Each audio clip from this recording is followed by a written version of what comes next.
Good evening all, I'm Johnny B and welcome to Sunny Coast Celtic episode 117. I was going to start it off by saying, morning all, my name's Derek McInnes and it was never a penalty and it was never a handball and it was never this, but anyway, doesn't matter what he thinks, it's all done and dusted. You got to come to paradise now and take it away from us. You had it was in your grasp. Derek, you've nearly let it go, mate. We are coming and the league title will be coming home. Get in there. How good was that? Absolute edgy your seat stuff. I cannot believe that we've done this again. This league title's got to be Celtic's after this.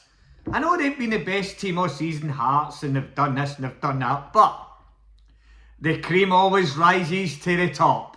And this is what's happening today. Man, you got to take your hat off to Ian Axel for that penalty at the end. I know it's a penalty, it's 2 kgs, the fans are there, the Motherwell players are trying to fucking step on the penalty spot, trying to make it a bit deeper. What's that all about? That's nonsense. They're not going to win the league. I know they're trying to get into Europe, but it's still been a draw. So, man, that's nonsense. They should be taken away, booked or whatever for that. Try to rustle up the fucking penalty spot. Anyway, Ian Axel, coolest man on the fucking planet. He's walked up, never even ran up. He's just casually strolled up, waited for the keeper to move. Bang. What a goal. And I know it's just everybody's going, that's a penalty. Fuck me. That guy has got nerves of steel. That was just amazing. You know, he's came on against Hibs, scored the winner. Now he's came on against Motherwell. In the cup final, in the semi-final, he's came up, St Mirren. He's came up when it was bloody 2 each. He's come up with 2 in this straight away when he's come on. He has scored the best goals, actually the most crucial goals that we had to get through to the next round or to get top of the league. So, Ian Axel, whatever you do, mate, you have been an absolute blessing to us Celtic fans. Brilliant. Let's go through the game. It's hard to know where to begin. Motherwell, you got to take your hats off to them. They're a real good side. And to beat them on their own patch when they're on song. So a lot of times teams are good, but when Celtic come, you go, they don't play their best game. They absolutely rose to the occasion and they done everything they can to try and beat us. And I think they were a much better team than us tonight. But their movement was fantastic. Their finishing was great. They were unlucky. Honestly, we got away with murder tonight. That Motherwell team were really good. Should they have had a penalty? Maybe. If it was us, we'd have been looking for a penalty. So, look, at the end of the day, after games you can whinge about this decision, that decision. Through a whole season, you either get them or you don't get them. They're all wins you knew that Hearts have never had a decision. Of course they have. You know, everybody's had decisions. You just got to get on with it. VAR is the worst thing I've ever seen. It should only be for goal line technology to make sure if the ball's in or the ball's no in. See everything else, let the referee do it. These referees are getting paid a lot of money for somebody else to make a fucking decision. That's like me going to my work in the morning and somebody else doing my job for me and then I get paid at the end of the week. Get a grip of yourselves. Get rid of this VAR. It's costing everybody a fortune and they still get it wrong. They can't get any decisions right. Anyway, let's go through it. Sinisala, decent game. I think he should have saved the first one. It took a wee nick, I've trusted, but I still think he should have got it. The guy's shot from outside the box. It's took about 2 years to come down. He's got all that time to set, and I know it took a wee nick. He's got to be saving that. Doesn't matter. We're 1-0 down. Then Maeda comes up with a shot. Now it's easier than the one that he already scores, but great ball for Scales. Then it gets slipped through to him with Tenecti. Bang, hits it by the post. I'm thinking, here we go. Honestly, the goal that Maeda did take was absolutely fantastic. He couldn't have put that any better in that corner. Nicks after post and goes in. It just gives us that wee lift. But then, I was never confident after that. Motherwell looked like they were just coming and coming. They absolutely pumped us 1-0. So they pumped us 1-0. They had all that possession. Now that sometimes feels like we do at Parkhead when we play teams. We pummel them and pummel them. We can't get that ball out of the line. They managed to get one, but we've equalised. Then you go into the second half and you think to yourself, okay, Benji comes up with a cracker. He's not done a lot, but man, is that 20 goals this season? 20 goals plus. What a contribution for a midfielder who everybody thinks is not a great player. He is a real good player. Our side this season just haven't been ticking, and it's made it hard for players to get into it.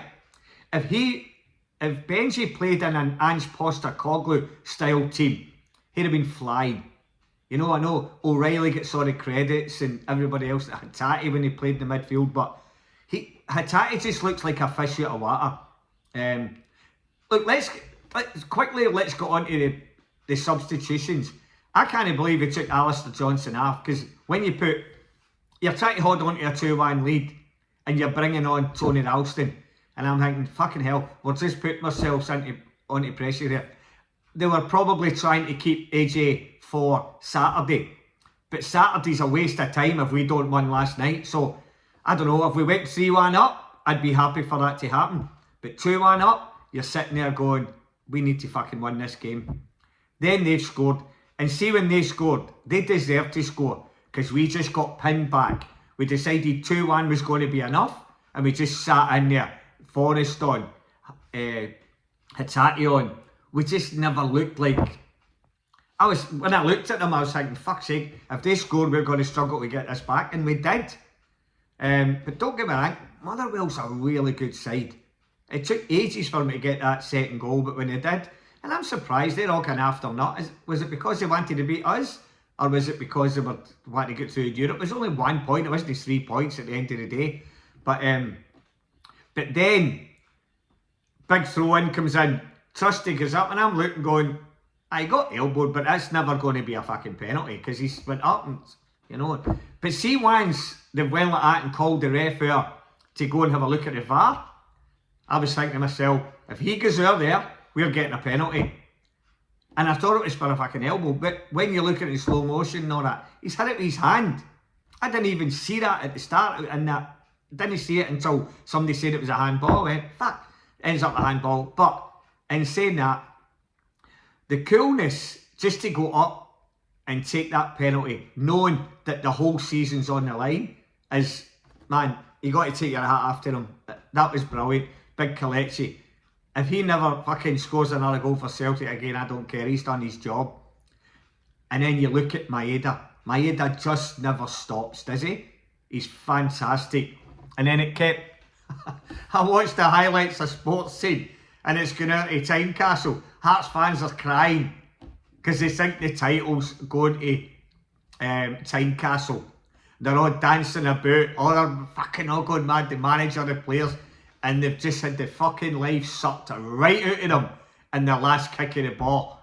And that there makes me happy, because you should have sealed the title ages ago. Don't wait for us to be on your fucking coattails, because we're coming. And I cannot see any other score on Saturday except us beating them. They've tried, they've huffed and they've puffed. We will fucking pump them. And see, when it's 2-0 on Saturday, that's when I'll start to celebrate. 1-0, you're never sure. See, once we get that second goal on Saturday, it'll be fucking party time. Now, on Saturday, now I'll come back on to another podcast about it again, but we need to fucking be on the ball. We can't be second to any ball. As Ange Postecoglou says, we never stop. For 90 minutes, we got to go. We never done that last night. We got away with fucking murder last night. But Motherwell, are a much better side than Hearts.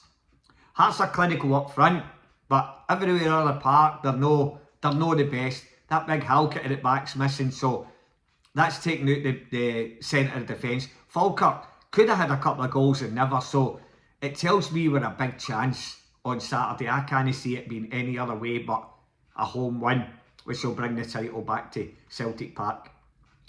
One other thought that I had when that Hearts game finished and the Celtic game finished, I thought to myself, I looked at the teams and I thought to myself, James Forrest and Alan Forrest.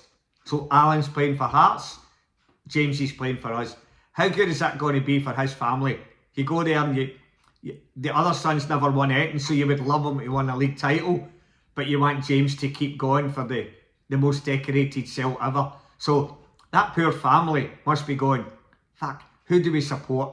Can you imagine them sitting up in the stand? That would be the hardest thing, wouldn't it? It would be like picking your favourite child. It just doesn't happen, it's too hard. But anyway, good luck to the Forest boys, and I hope James is smiling on Saturday. So yeah, I can't believe it's came to this, and and I was laughing last night and all. Rankers got beat again, and all the fans are out singing for Danny Roll's head, and we're wanting them to stay there. So, man, how shitty are they if they get beat again? They must be fucking raging. And then, what kind of club are they? Family club, doing this. That James Tavernars, he's been playing with them for like 11 years. The final game, which means nothing. Nobody can catch them in third place, and they can't get into second place. The game means nothing. It's a fucking dead rubber, and they don't play the guy. For all he's gave to that club, they do not play him. But they play him against us when he's going to get pumped by Maeda or whoever's on that left wing. And then you come to play at home to Hibs, and they don't play the guy. Shame on you, Rankers, and that's why we're having a laugh. That poor man has given the last 11 years to that club, and you snib him by not even playing him. Absolutely garbage. Somebody should be shot for that. Terrible. Shame on you. Anyway, back to us. I can't wait to come on and do the podcast for this weekend, because I am buzzing. Could not take the smile off my face all day today. And I'm not just thinking about us winning, but I'm thinking of the Hearts supporters raging. I'm thinking about the Rankers supporters thinking that we weren't going to win this league. I've never seen so many Hearts fans in my life, or Motherwell fans in Glasgow. But just remember, Glasgow is green and white, and it always will be, and it's going to be green and white this Saturday. So come on, you Celts.